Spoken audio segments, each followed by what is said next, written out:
안녕하세요. 지코노미TV 전영진입니다.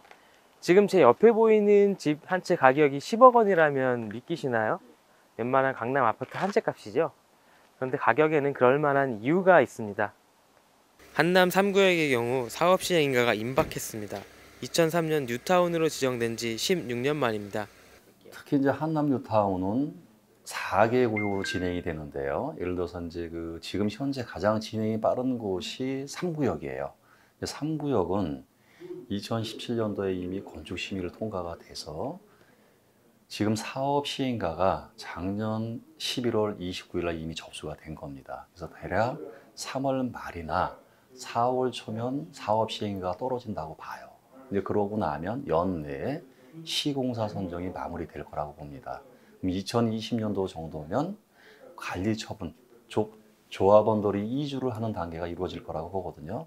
그럼 늦어도 2021년도면 일반 분양이 이루어지지 않을까 보는 거죠. 지금 3구역은 지금 사업시행 인가를 향해서 가고 나머지 2, 4, 5구역도 지금 건축 심의를 받기 위해서 변경안을 내놓고 있는 상황이에요. 근데 변경안이 통과되는지 안 되는지는 이제 각 구역마다 조금 이제 구역 상황이 좀 달라서 뭐 2구역 같은 경우에 지금 안고 있는 문제는 지금 건축 심의 변경안이 아직 확정이 되지 못하고 있는 이유는 그 초등학교 문제로 지금 나머지는 이제 서울시와 거의 협의가 됐는데 초등학교 문제가 아직 걸려 있는 것 같고 4구역은 이제 이번에 이제 공청회를 끝나서 주민 의견을 받고 있는데 이제 공청회에서 이제 주민 의견이 좀 과다하게 좀 예를 들어서 지금 들어가 있는 부분이 있어서 주민 의견을 다시 받아서 이제 조율을 해야 되는 그 부분이 좀 남아 있을 것 같아요. 그러니까 5구역은 아직 좀 그 단계까지는 안 갔고 각 구역이 다 변경안을 넣어놓고 변경이 돼야 그다음 건축 심의가 들어갈 수 있기 때문에 변경안이 내놓은 상황에 있다라고 말씀드릴 수가 있겠죠.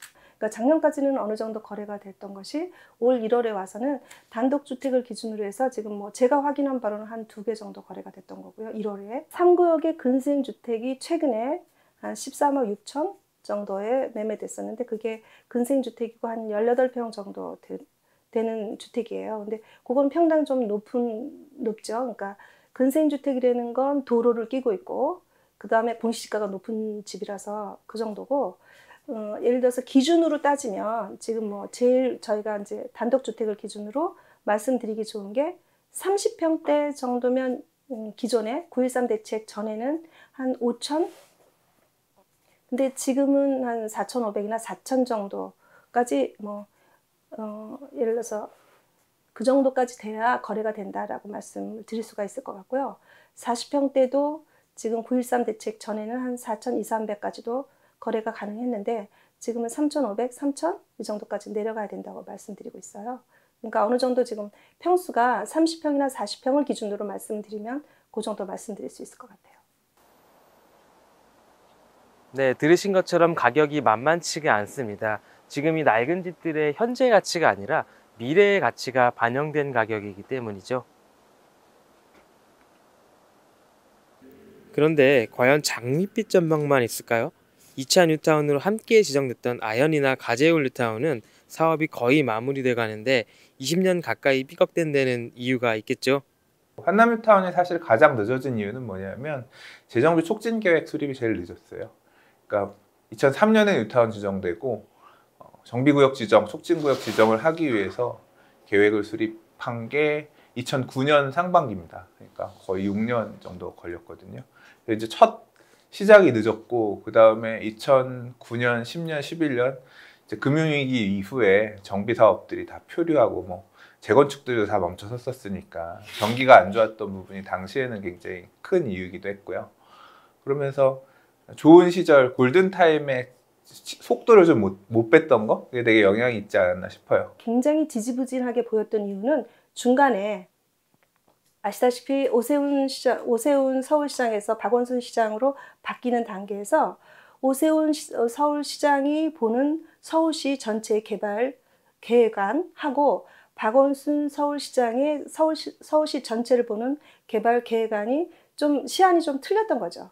2018년 1월 25일 이후에 최초 사업시행 인가를 접수하는 구역들이 될 거기 때문에 여기가 투기과열지구가 유지되는 한은 모두 관리처분계획 인가가 떨어지면 조합원 지위 양도 금지 규정이 적용이 됩니다. 그래서 내가 지금 살 수는 있는데 파는 시점에 팔지 못하고 관리처분 인가가 떨어지고 나면 계속 그냥 좀 팔지 못하고 계속 들고 가야 될 수 있는, 그러니까 매도 타이밍 고려하는 측면에 있어서 자금 계획이나 이런 것들을 좀 미리 들고 접근하시는 게 맞겠다. 조합 설립 인가 후에 사업 시행 인가 접수를 해야 되는 문제가 있잖아요.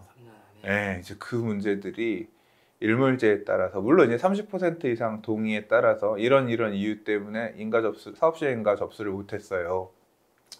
뭐 그거에 따라서 이제 서울시 도시계획위원회에서 뭐 판단할 문제이긴 하지만 결국 그 일몰제가 좀 되게 부담스럽게 작동할 가능성도 감안을 해야 될 것 같고요.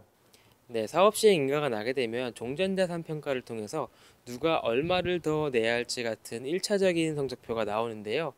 사업이 오래 걸렸던 만큼 그때도 진통이 예상됩니다. 하지만 재개발 최대여가 드디어 시공사 선정 단계까지 온 만큼 부동산 시장에 미치는 영향이 적지 않을 것 같습니다. 지금까지 지코노미 TV 전영진이었습니다.